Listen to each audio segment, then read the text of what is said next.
This morning, ABC News suspending Whoopi Goldberg for 2 weeks.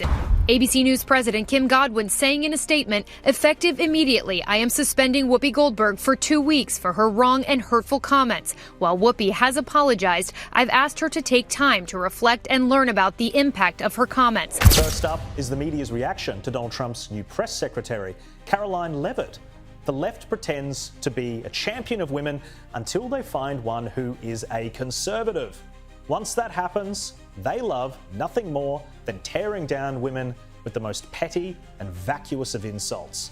Whoopi Goldberg has once again found herself at the center of controversy after her fiery defense of wokeness on The View. This time, she faced off against conservative commentator Caroline Leavitt, who was not afraid to challenge her claims. The debate quickly escalated, exposing a deep ideological divide between the two. Whoopi passionately argued that wokeness was responsible for societal progress, while Leavitt countered that it had turned into a tool for silencing opposing views. The heated exchange went viral, with viewers from all political backgrounds weighing in on the debate. Many accused The View of bias, highlighting how conservative voices are often shut down. This incident has reignited discussions about free speech and inclusivity in modern media. Leavitt appears to be a fierce operator, but she's also 27 and arguably quite glamorous. So of course, the kind and progressive voices at The View reacted to her appointment like this. I think she's probably been put in there because according to Donald Trump, she's a 10. You know that's what it is. Whoopi Goldberg's latest comments on wokeness sparked outrage, particularly among conservatives who believe the term has been weaponized. She claimed that without wokeness, many women, including her guest, Caroline Leavitt, would not have had career opportunities. She may be, but my point is that job would not maybe have been open to her. No, I understand. I just wanted to clarify that. Yeah. And the abuse continued. I would like this young lady this is her first job, I would like her to do a little homework. Because she said something yesterday that really pissed me off. And that was, she said, there will be no wokeness here. Oh, yeah. Let me explain something to you. Because without that wokeness, you might not have that job. Yeah. Because women were not invited to that table. Women were not invited to many tables in this nation. The reason we fought and busted our behinds to make sure that you didn't have to worry about this. And now to hear you talk about it and to hear anybody talk about the wokeness was put in place for a reason. Whoopi's argument centered around the idea that wokeness has paved the way for gender and racial equality. However, her critics argue that wokeness has moved beyond inclusion and has become a means of enforcing ideological conformity. By making wokeness synonymous with progress, Whoopi dismissed opposing views as regressive. This perspective has led to significant pushback from those who feel that wokeness is now being used to control speech and limit discussion. The controversy highlights a larger cultural debate on how social movements evolve over time.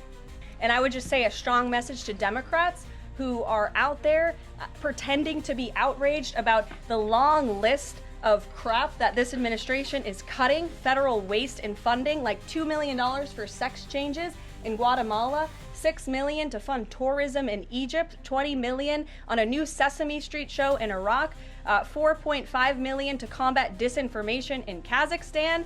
I could go on, and I'm happy to provide this list to every single one of you. Caroline Leavitt did not back down from Whoopi's assertions and delivered a strong rebuttal. She argued that wokeness, rather than fostering inclusivity, has become a divisive force in society. According to Leavitt, the movement that once aimed for fairness now punishes those who hold differing political views.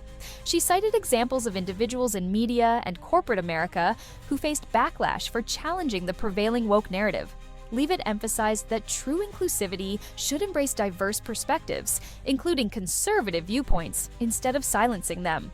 Her response resonated with many viewers who feel that the modern interpretation of wokeness has become too rigid and intolerant. The exchange between Whoopi and Leavitt highlighted the growing frustration with how wokeness is applied in today's society.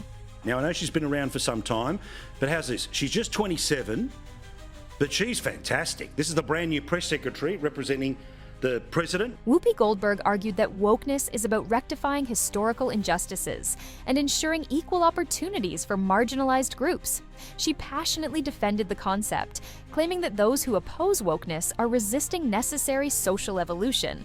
According to Whoopi, wokeness has brought about critical changes in workplace diversity, representation, and social justice. However, her critics pointed out that wokeness has increasingly been used to silence dissent and enforce ideological conformity. Instead of encouraging open discussions, wokeness often leads to labeling and exclusion of those who do not fully agree with its principles. The debate highlighted a key question: is wokeness still about progress? Or has it become a mechanism for controlling speech and behavior in the name of inclusivity? While I vow to provide the truth from this podium, we ask that all of you in this room hold yourselves to that same standard. We know for a fact there have been lies that have been pushed by many legacy media outlets in this country about this president, about his family, and we will not accept that. We will call you out when we feel that your reporting is wrong. As the discussion escalated, Caroline Leavitt turned the tables on Whoopi and The View's panel, exposing contradictions in their arguments. She pointed out that while The View claims to support diversity, it frequently shuts down conservative voices. Leavitt highlighted instances where conservative women were ridiculed, interrupted, or dismissed on the show, questioning whether The View truly values diverse opinions. Yes, and as you mentioned, with conservative women, there's a long list of that, both of Trump's previous press secretaries, females, Sarah Huckabee Sanders, Kayleigh McEnany, other figures like his campaign manager the first time, Kellyanne Conway, Sarah Palin very famously had to bear the brunt of a lot of this. So her critique resonated with many viewers who have long criticized the program for its perceived bias. Instead of fostering genuine discussions, The View often portrays one-sided narratives while disregarding differing perspectives.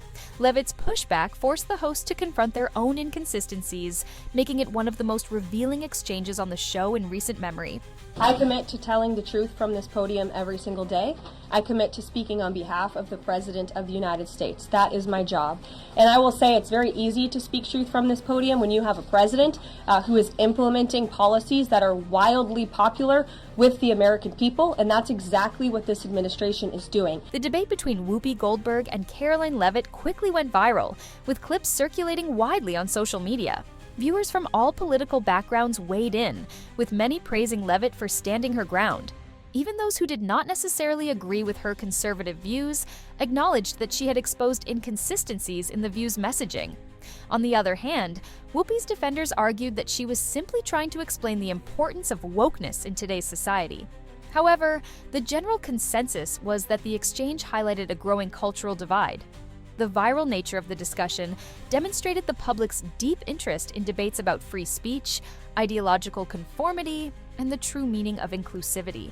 Oh, please, his opponents are saying to this very day the same rhetoric that led to those two attempts. The second attempted on President Trump's life echoed the sentiment that President Trump is a democracy. And if you're a deranged lunatic and you're mentally ill, you will believe that lie, and yes, you will take political like we have seen in two instances against President Trump. Last week, Tim Walz and Kamala Harris said that everyone who showed up to President Trump's rally at Madison Square Garden was a That's despicable, dangerous, divisive rhetoric that is spewed by the Democrat Party every single day. And I'm so sick and tired of the media pointing the finger at Donald Trump and saying that he is sowing division in this country. He is not. The media is for pushing hoaxes like the one that you all pushed today, and the Democrat Party is for pushing lies about him. But the good news is Americans don't buy it. And that's why today President Trump is more popular than he has been since 2006. The debate between Whoopi and Leavitt is part of a much larger cultural shift regarding wokeness and free speech. Once seen as a movement for positive change, wokeness has become increasingly polarizing. Rather than promoting meaningful conversations, it has created an environment where disagreement is met with hostility. Many people now fear speaking their minds because they risk being labeled intolerant or regressive.